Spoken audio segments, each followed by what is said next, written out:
Hello guys, welcome back to my YouTube channel. YouTube videos కోసం అయితే ఒక mic అయితే కొనేసా వైర్లెస్ది. Let's unbox it. బాక్స్ అయితే ఓపెన్ చేసాము. మనకు ఒక 2 మైక్స్ ఉన్నాయి వైర్లెస్వి. పెట్టిన ప్రైస్కి అయితే ప్యాకింగ్ నీట్గానే ఉంది. యూఎస్బి కనెక్ట్ అయితే ఒకటి ఉంది.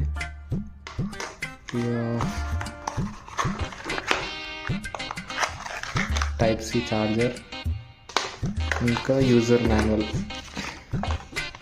అంతే, బాక్స్లో అయితే ఇంకేం లేవు. సౌండ్ క్వాలిటీ అయితే ఎట్లుంటుందో చూద్దాం. ఇది నేను మైక్ లేకుండా అయితే రికార్డ్ చేస్తున్నాను. ఇది విత్ మైక్ తో రికార్డ్ చేస్తున్నాను. క్వాలిటీ అయితే ఓకే అని చెప్పాలి. మరి అంత గుడ్ లేదు, అంత బ్యాడ్ లేదు. పెట్టిన ప్రైస్కి అయితే ఇది ఓకే. అవుట్డోర్స్లోకి వచ్చి అయితే చిన్న టెస్ట్ అయితే చేస్తున్నాను. ఒక చిన్న డిస్టర్బెన్స్ అయితే వస్తుంది బ్యాక్గ్రౌండ్లో, కానీ పెట్టిన ప్రైస్కి అయితే ఓకే అని చెప్పుకోవాలి. That's all it for today guys. Thank you so much watching. Bye.